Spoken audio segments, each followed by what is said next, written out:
power. Yeah. I'm partially just calling to overcome the fear of it, Yeah. to push past that. Yeah. And we have a session coming up too, so that was more motivation to push past the Yeah. fear of it. But Yeah. So you thank you can, so much for your that's my stream. pleasure. And you can just sit in silence for a moment. So normally, like I get, it's adrenaline really. Like, so there might be other Yeah, thoughts in there as well, like I'm not good enough, or I don't know, there could be a whole host of thoughts underneath it. But predominantly what's happening most probably in your body is adrenaline. And if you just yeah. wait, like it generally begins to settle down, you know. Sometimes not, sometimes Okay. that can make it worse. Yeah, we'll wait for a moment. Yeah.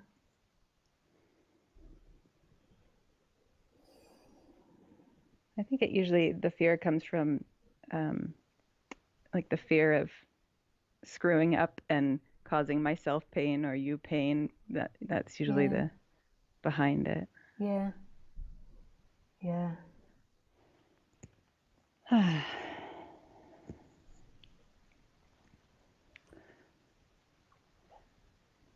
The main things that are coming up are just I've recognized it's story and it's the character kind of flailing about trying to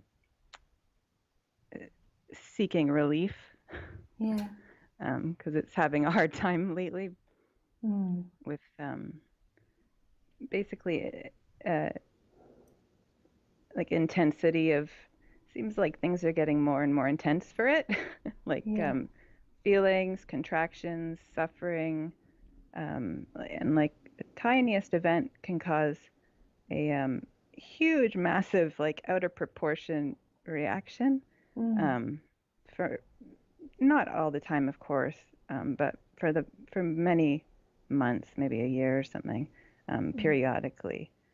And I know it's not the outer circumstance, Mm. but yeah, the character's just Yeah. like having a hard time coping sometimes with it. Yeah. I don't so much have a question, Lisa. I just don't know if you have any Yeah. thoughts on that. Yeah. Yeah, I think often when we get into the subject and we begin this unpacking ourselves, so we begin to see that the fix isn't out there, then we're kind of left with the weight of that momentum of the person. So I was thinking about it, like when I was at university, like I was just beginning to get into this subject, like this spirituality, and I was so unconscious of whether I was happy or not. So I was just totally in this whirlwind of all events external to me being blamed for my happiness or unhappiness. Like I didn't really have consciousness of it. And some days I could be really excited by what was happening, and some days really in drama, like some days it was hormones or what people did or said seemingly affected me.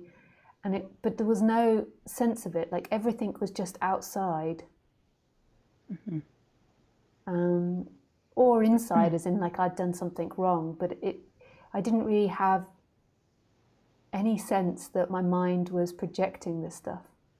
And when we begin to stop that, and we begin to go in and find ourselves as beingness, you stop feeding it, but as you stop feeding it, it gets bigger. Like Yeah. So you know, like before, if I was upset about something, you know, I could just blame my boyfriend not Yeah. giving me enough attention, or I could blame university being too difficult or too easy or I remember like they shut down part of the course and like we were all up in arms and got so angry about it.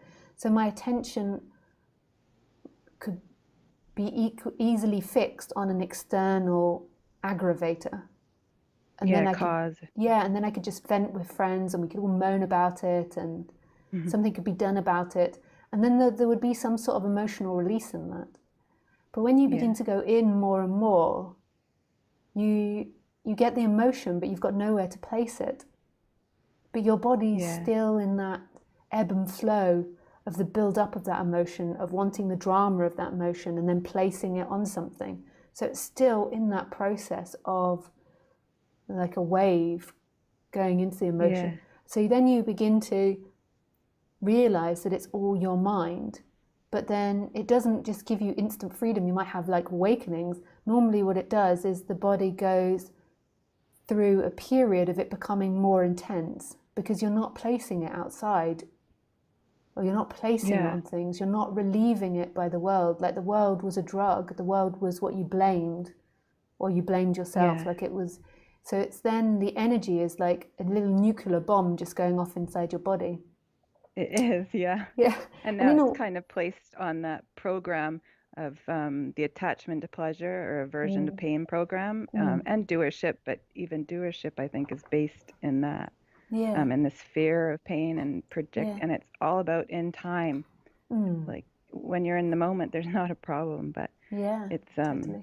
it's just all the projections in time that, from me, that's what the hell is. Like, if like, even if something really intense is experienced, but it's not like put in time, it's not actually a problem. It like comes and goes, and then it's done. I totally agree. And that is truth. There can be some things that you do to relieve the tension from your body. Like, so this is why in India they would recommend like breathing exercises or yoga. I'm so grateful that you suggested the chakra breathing. I do it like almost every day. And it can really help. And I mean, without even trying, the emotional release just happens, because like it's pretty frequent that I'll have like big cries, and like, thank God I live alone right now, because I'll be like screaming and crying, and I think great. I would be committed again to the mental institute if I lived with someone. That's great that you can release it in that way, and like have space to be able to like really let it out of your body and really go with it. Sometimes the chakra breathing can be too much. It's really intense, that practice. There's also other ones that are more gentle, like Osho also does sound chakra breathing, and then there's also like other breath work that you can do if you look it up on the internet. It's called my words, especially when it comes to words that aren't English, it's terrible for me to try and remember. It's like prana breathing or something. That's the pranayama or something. Pranayama, breathing.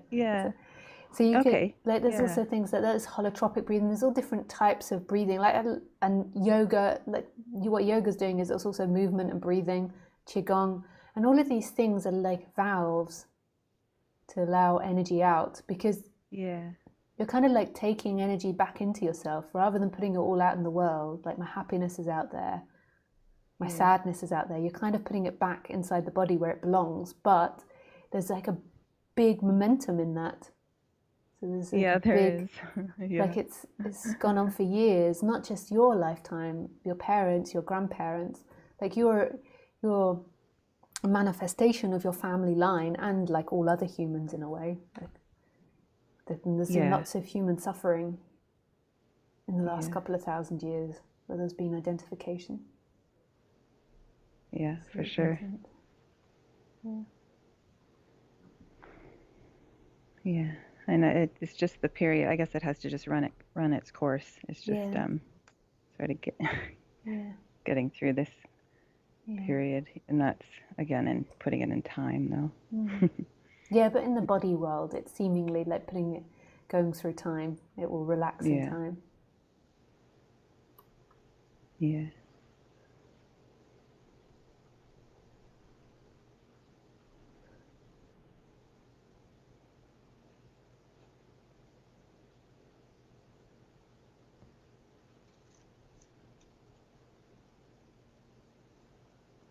Yeah, thank you, Lisa. It's a pleasure. Thank you. I so much appreciate just how the message comes through you, and that I just stumbled upon you some years ago. I'm just so happy that happened. Oh, nice. Thanks for saying that, Linda. Yeah, lots of love Oh, to you, and I look forward to speaking with you in our session. so do I. Yeah, Yeah. nice. Thank you. With pleasure. Enjoy the rest of the evening. Thanks. Bye. Bye. So sweet. Nice.